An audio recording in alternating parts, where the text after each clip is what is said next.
Malam Satu Suro, sebuah malam yang penuh makna dalam budaya Jawa.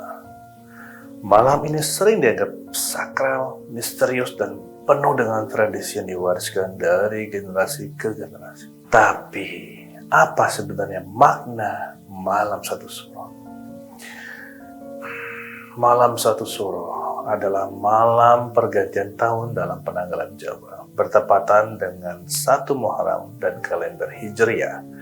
Kata Suro itu berasal dari Asyura, yang dalam Islam merujuk pada peringatan penting di bulan Muharram. Dalam tradisi Jawa, malam ini dianggap sakral karena menjadi momen untuk refleksi, membersihkan diri secara spiritual dan memohon perlindungan kepada Sang Pencipta.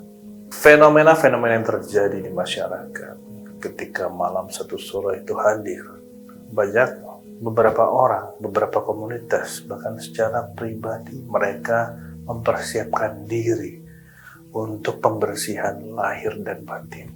Bahkan mereka membawa pusakanya, mereka membawa mustika-mustikanya yang sudah lama tersimpan, dikeluarkan, lalu diikuti ritual-ritual khusus untuk pembersihan diri. Malam Satu Suro, auranya sudah terasa di H-4 atau H-3. Jadi 3 hari sebelum Malam Satu Suro, orang-orang sudah melakukan tirakat. Bahkan beberapa di antara mereka sudah melakukan puasa mutih. Tujuannya apa? Ketika momen penting atau momen sakral itu terjadi, kondisi mereka sudah bersih. Dari apa? Dari duniawi, dari hal-hal yang mengganggu nafsu mereka, syahwat mereka, amarah mereka. Malam Satu Suro ini kental banget masuk ke dalam tradisi-tradisi budaya Jawa. Tapi sebenarnya hampir semua wilayah ini juga melakukan atau merayakan Malam Satu Suro. Apalagi kalau misalnya Malam Satu Suro bertepatan pada full moon atau bulan dengan bulatan yang penuh, dengan cahaya yang terang benderang, yang artinya energinya semakin kuat, ditandai dengan peralihan tahun ya. Ritual dan tradisi Malam Satu Suro ini biasanya dilakukan di beberapa wilayah di Indonesia, khususnya di Pulau Jawa. Nah, contohnya di Yogyakarta ini ada kirap pusaka. Jadi Keraton Yogyakarta atau Surakarta biasanya akan mengadakan prosesi sakral untuk membersihkan pusaka kerajaan seperti keris dan tombak. Lalu ada laku tirakat. Jadi dia melakukan sebuah amalan, melakukan sebuah mungkin bermeditasi atau bertapa mungkin ya. Orang-orang Jawa melakukan semedi, puasa atau mandi di tempat keramat seperti mata air, pantai untuk membersihkan diri secara batin. Tapi ini tidak hanya dari Jawa saja, beberapa wilayah di Indonesia juga melakukannya. Ini sebenarnya bukan mistis, tapi sebuah upaya untuk mendekatkan diri kepada Tuhan dan mencari ketenangan secara batin. Ada satu ilmu yang menurut saya sangat populer pada masanya dan termasuk ilmu hikmah. Ini ilmu yang langka dan dicari-cari oleh orang pecinta spiritual. Doanya seperti ini: sirraso ajalikum sirdarojatullah. Jadi artinya, makna dari ilmu ini adalah perjalanan suci ruh dalam mencari ridho Allah. Jadi ruh kita kan suci. Ketika ruh ini memaksa diri untuk bergerak, berjalan, ya, berkelana untuk mencari ridho Allah.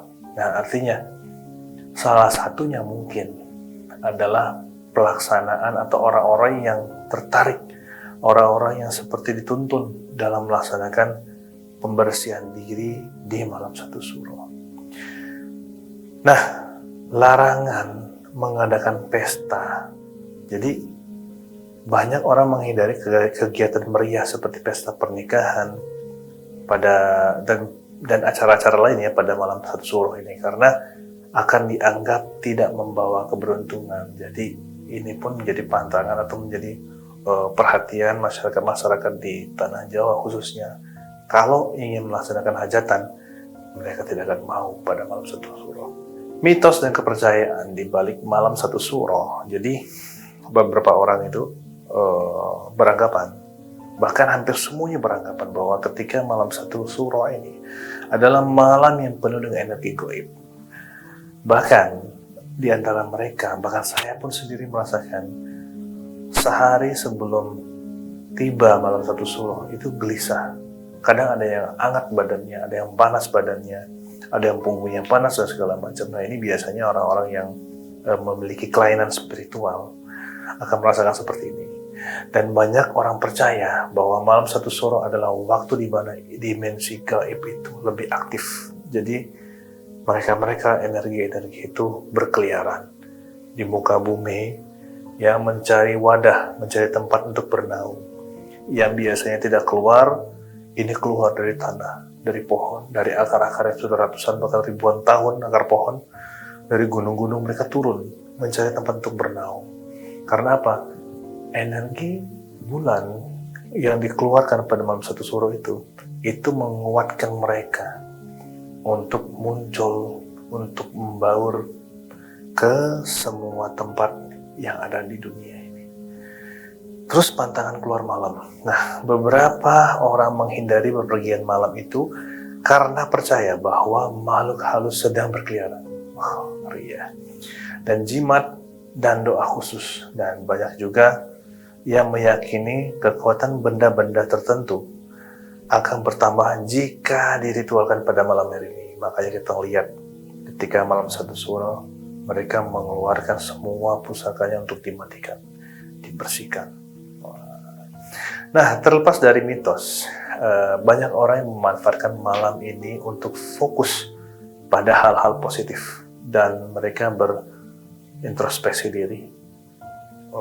Mereka mengevaluasi dirinya.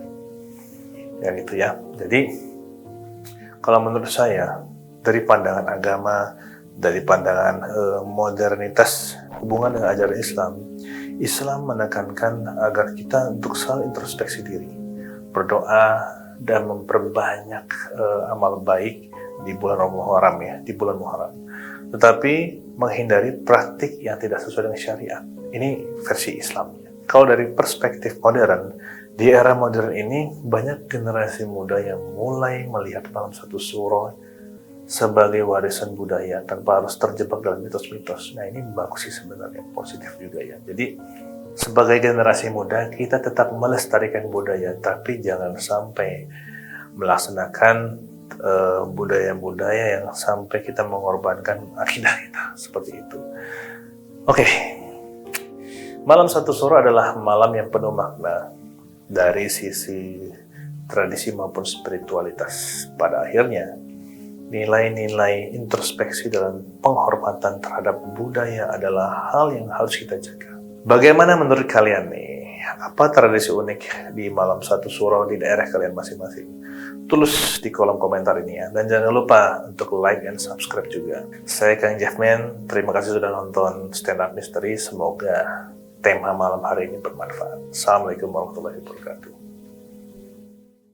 Nah teman-teman, jangan lupa untuk join member eksklusif Kang Jeffman di Instagram saya. Jadi caranya cukup klik subscribe, kemudian berlangganan setiap bulan. Wah, benefitnya banyak banget loh. Jadi tidak hanya mantengin story-story saya, enggak.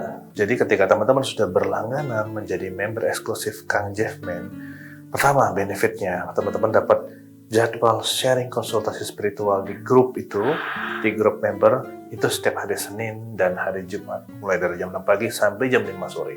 Benefit kedua, teman-teman dapat jadwal untuk ikut terapi online, ruatan online, untuk pengasihan, untuk booster aura, booster energi dan segala macam. Ruatan rumah, pembersihan rumah, ruqyah rumah, itu sebulan itu 2 kali, di awal sama di akhir. Dan yang ketiga benefitnya nih, ya teman-teman dapat materi pelatihan untuk meningkatkan kebatinan. Keren nggak? Dan ada lagi loh, yang keempat benefitnya ini paling keren. Teman-teman kalau suka membeli produk Kang Jeffman, ada spray, ada minyak, ada gelang albaka, ada parfum dan segala macam, itu dapat diskon 30% dan ordernya khusus lagi. Jadi tidak melalui marketplace yang sudah ada saat ini. Ya, nah ayo join menjadi member eksklusif Kang Jeffman di Instagram. Cukup subscribe dan berlangganan. Terus nikmati tuh benefit-benefitnya.